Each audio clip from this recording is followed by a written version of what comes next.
próximas décadas. Nas próximas décadas nós vamos ver isso. Certo? Então, não é crítica isso. São observações apenas de um leitor atento e simpático. Isso devia ser menor, devíamos diminuir um pouco a parte de políticas específicas, a análise. Está bem feito, não é que esteja mal feito, não. Certo? E olhar um pouco para frente. Se quais são as condições em que esse ensaio de desenvolvimento pode se consolidar. E aí o crucial é a questão da indústria, que não está aqui, hein? Não está. Isso aqui eu estou corbando mesmo. Não é? Porque essa tigrada aí, né, esses nouveaux economistas e seus, como diz o Delfim, os seus penduricalhos, que são jornalistas, porque pior que economista é só jornalista de economia. Aí é uma coisa terrível. Diz o seguinte, agora a nova tese é o seguinte, diz, não, o mundo agora é uma economia de serviços, então não precisa mais de indústria. Então nós vamos jogar o nosso futuro na capacidade que nós tivemos de renovar a indústria brasileira. É aí que vai estar o ponto-chave da coisa. Porque sem indústria não tem emprego, porque a verdade é a seguinte, quem olha aqui, nós fizemos vários trabalhos aqui no Instituto sobre isso,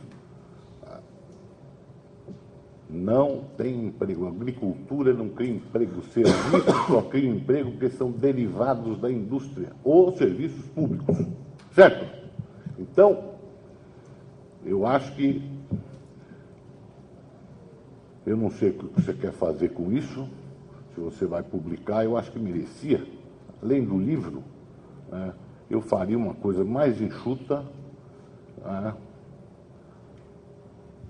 e olharia mais para frente e tiraria um pouco de detalhe, isso e aquilo, que aí dá margem, por exemplo, educação.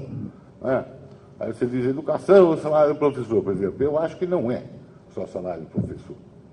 Só estou dando exemplo, certo? Por quê? Porque o ensino privado brasileiro, onde o salário do professor é bom, é péssimo. Eu nem devia estar falando isso aqui.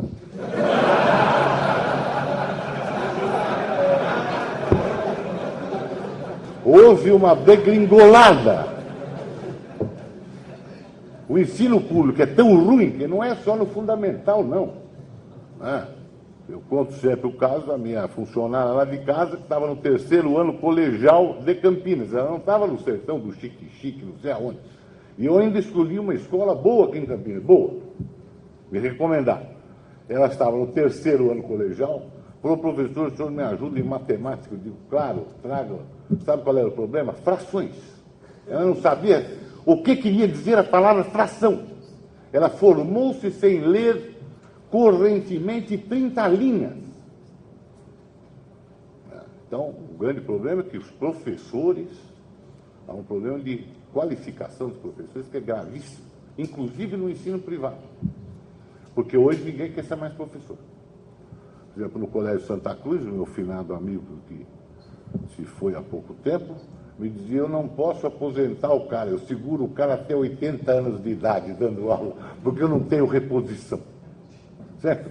Então, é por isso que eu estou dizendo que a gente não ficar tocando muitos pontos, aí o meio ambiente, vem o Abramovay que gosta desse negócio e fala, olha, não pode, é isso, aquilo. É certo? Mas, enfim, não vou falar mais. Já falei muito, quero dar um fortíssimo abraço em você, um abraço afetuoso, você sabe quanto eu gosto de você e quanto lhe admiro, e dizer que eu estou muito satisfeito porque o dia chegou.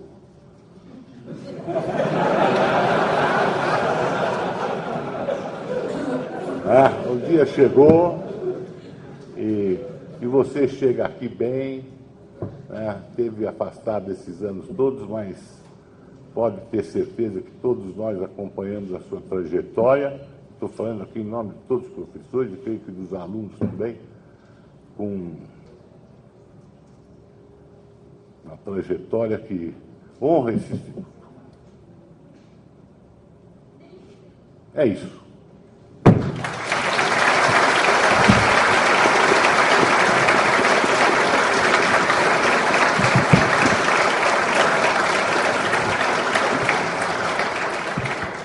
Professor Luiz, vamos lá.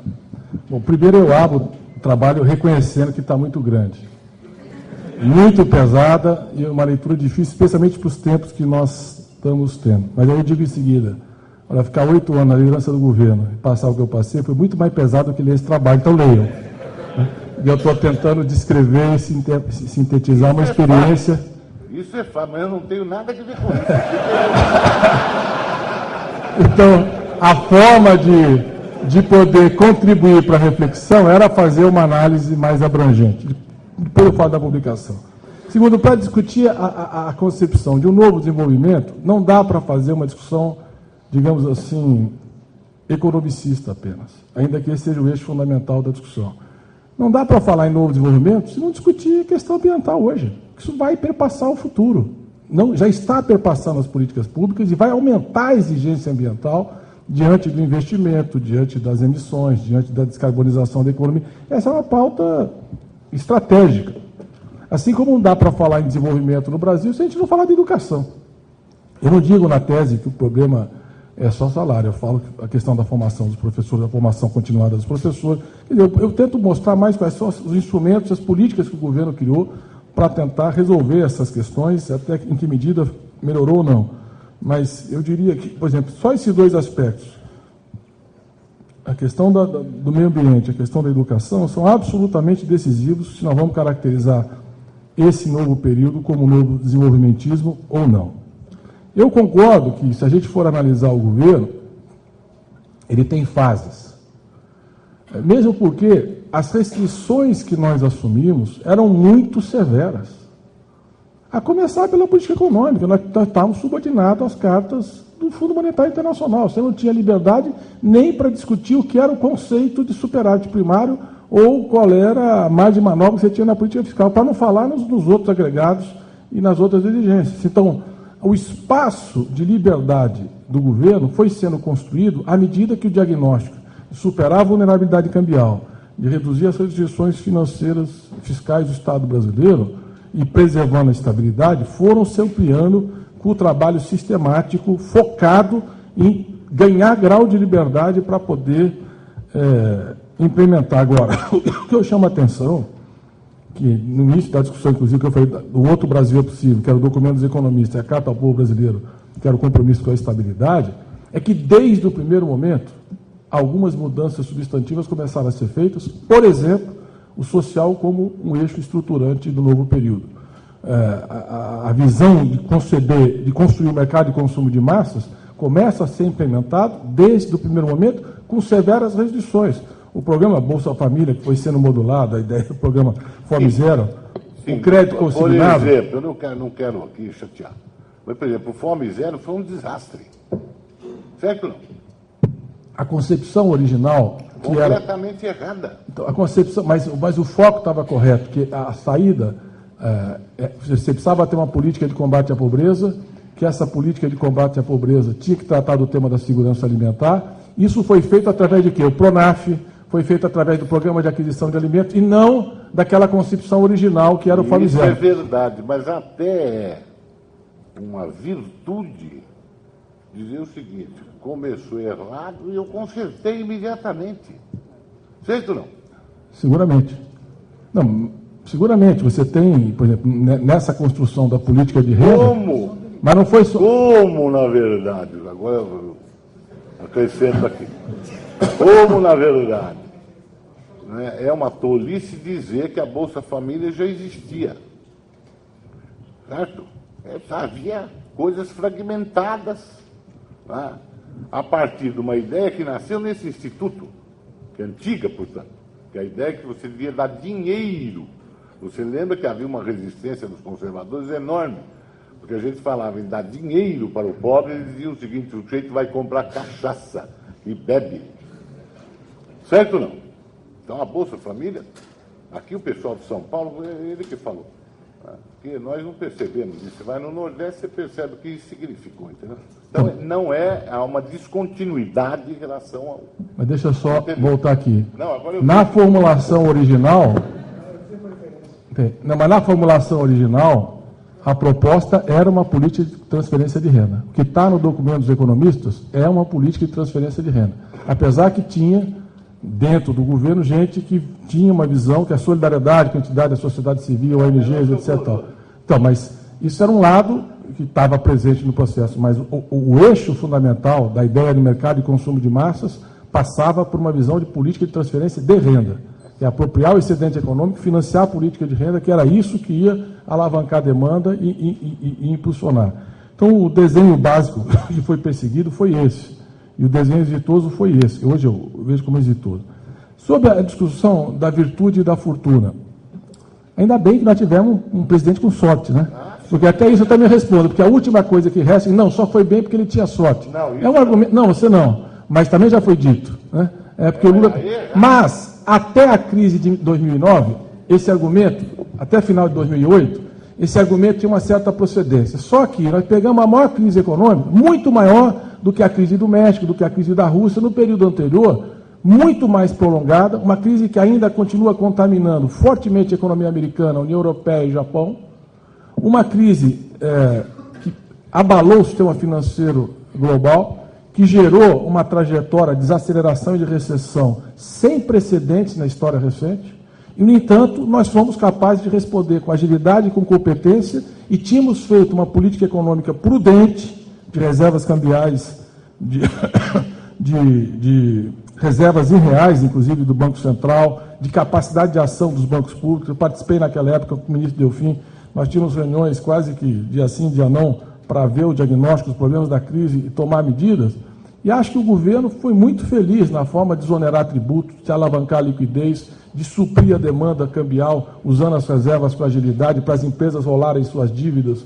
E, felizmente, nós não fomos muito contaminados por aqueles mecanismos de indexação e de especulação financeira que algumas empresas se expuseram, mas a resposta da política econômica, a política anticíclica, foi eficiente e nós fomos um dos últimos países a entrar, um dos primeiros países a sair. E o presidente, em especial, teve uma atitude muito firme e corajosa de chamar o consumo com responsabilidade, de responder imediatamente com confiança para a sociedade e de liberar os instrumentos, quer dizer, fazer a política, a Petrobras acelerar o investimento, fazer o PAC acelerar o investimento, fazer o BNDES, Caixa e Banco do Brasil acelerar o crédito, desonerar fortemente a economia, manter o fundo de participação dos municípios. Nós fizemos uma política tipicamente keynesiana de estímulo à demanda agregada, usando todos os instrumentos disponíveis que nós tínhamos e enfrentando com eficiência uma crise sem proporções. Então, e que continua, porque a economia americana não voltou, parte da Europa, você tem 5 países ali que tem uma necessidade de financiamento do setor público esse ano acima de 20% do PIB. Falando de Bélgica, Itália, além de Grécia, Irlanda, França. Então, nós estamos vivendo um período histórico que a saída da crise foi possível pela prudência e pelos instrumentos que foram acionados com competência e a constituição do mercado de consumo de massa. Porque é isso que dá hoje o dinamismo e que permite, por exemplo, a gente conviver com o câmbio apreciado, que traz, evidentemente, consequências na pauta de exportação, mas eu acho que não patrocina um processo de desindustrialização exatamente pela força do mercado interno. Agora, nós não podemos prorrogar esse processo de apreciação do câmbio.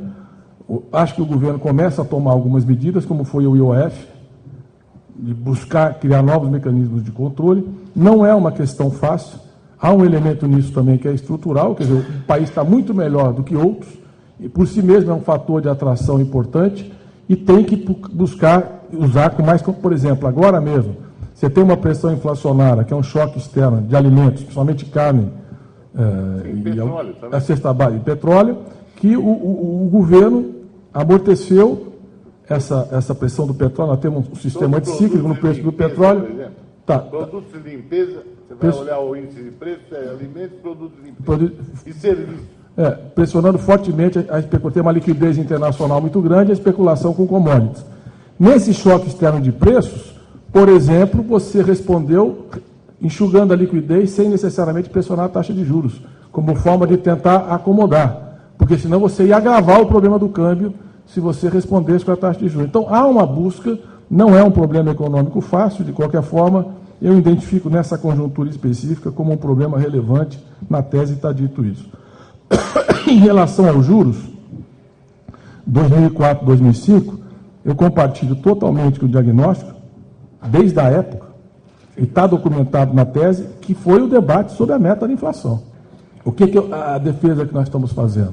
Estão colocadas as bases para o novo desenvolvimentismo? Há bases para a gente pensar uma nova etapa, uma inflexão histórica do processo de desenvolvimento? Eu considero que há. É isso que eu estou defendendo. A história, depois, eu estou dizendo, o risco que eu tenho de estar sustentando essas posições é que, como está lá o Hegel, né, a coruja, nós estamos escrevendo no sabor dos acontecimentos, no apagar das luzes de um governo, antes que o tempo e a maturidade do tempo permita a gente fazer uma leitura mais isenta e mais sóbria. Mas é ousado discutir isso, é ousado. Mas, a bem da verdade, João, tudo que nós fizemos foi muito ousado. Quer dizer, eleger uma figura com o perfil do Lula, governar um país com essa complexidade, nas condições que nós assumimos, no cenário que nós chegamos, era muito ousado. Do meu ponto de vista, as bases de um novo desenvolvimentismo estão se colocando no país. Quer dizer, a política externa, social como eixo, o novo papel do Estado, essa dimensão ambiental. Nobre senador. É o seguinte, o que acontece é o seguinte, se você tivesse, no final, que eu estou sugerindo que você faça, você fará isso com grande facilidade, colocado no horizonte, você firma mais a sua ideia. Certo ou não? Concordo. Entendeu? Eu fecho dizendo isso, eu até digo o seguinte, não está dado que há sustentabilidade nessa trajetória. Isso vai depender do que nós construímos no futuro. Agora, que as potencialidades são grandes, são.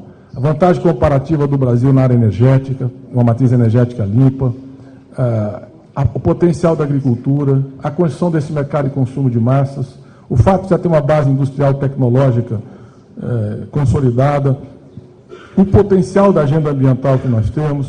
Quer dizer, o Brasil, o momento da estrutura demográfica que nós estamos vivendo, que vai se deteriorar, mas que ainda é um momento de auge, de uma época de ouro do ponto de vista da pirâmide etária. Quer dizer, todas essas condições estruturais posicionam o Brasil de uma forma muito favorável para se consolidar do que o mundo nos vê hoje. Porque as principais publicações olham para o Brasil dizendo é uma potência emergente, é uma potência que precisa ser observada, é um país que vem ganhando posições, prestígio, liderança, protagonismo, e eu acho que é muito sólido esse caminho. Se nós vamos ser capazes de preservar ou não, o tempo vai dizer. Acho que nós temos que arregaçar a manga e lutar para chegar. Por último, para publicar, eu concordo integralmente que precisava fazer uma coisa mais enxuta, mais ágil, mais focada. Mas por que eu quis descrever várias políticas? Porque você não encontra.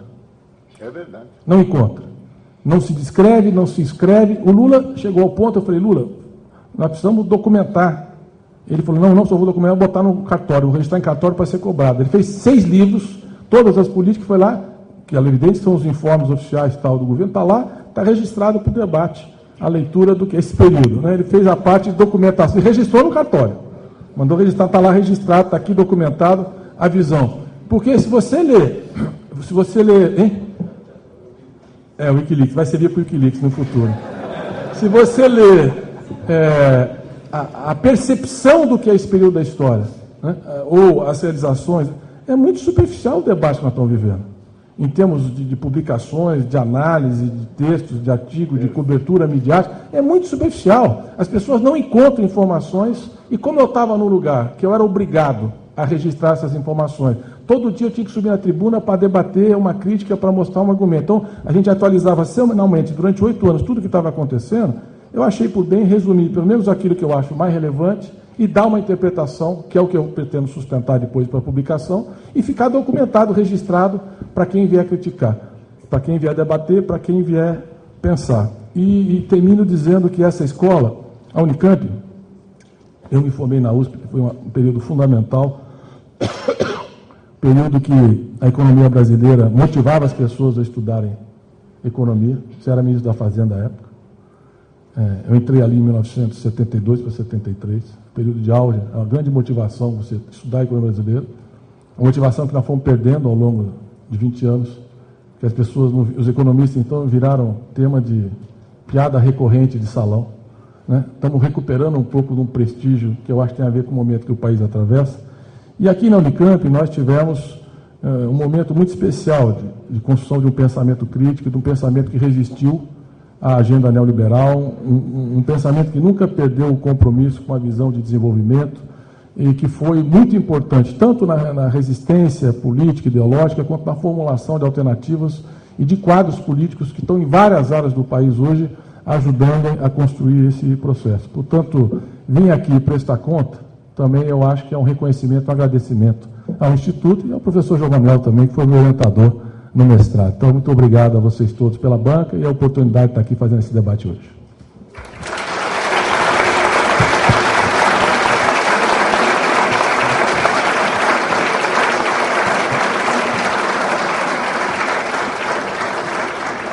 Pode mandar todo mundo sair daqui, cara.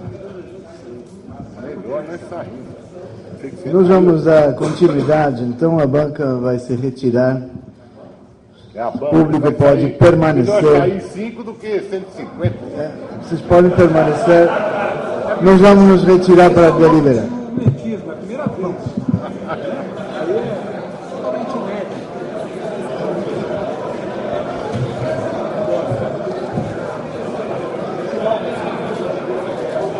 A banca deliberou unanimemente aprovar sua tese de doutorado. Parabéns.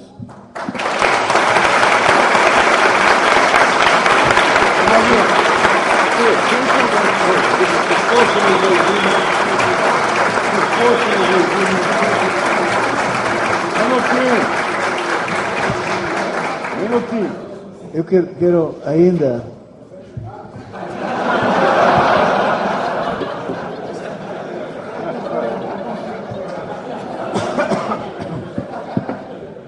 ainda esclarecer que no regimento da pós-graduação da universidade, a deliberação da banca é aprova ou não aprova.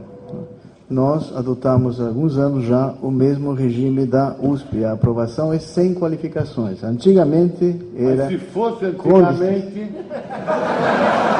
Estou tentando chegar nesse ponto, professor. Antigamente era com distinção ou com distinção e louvor. Naqueles termos, antigamente, o trabalho seria aprovado com distinção e louvor. Muito bem, agora sim.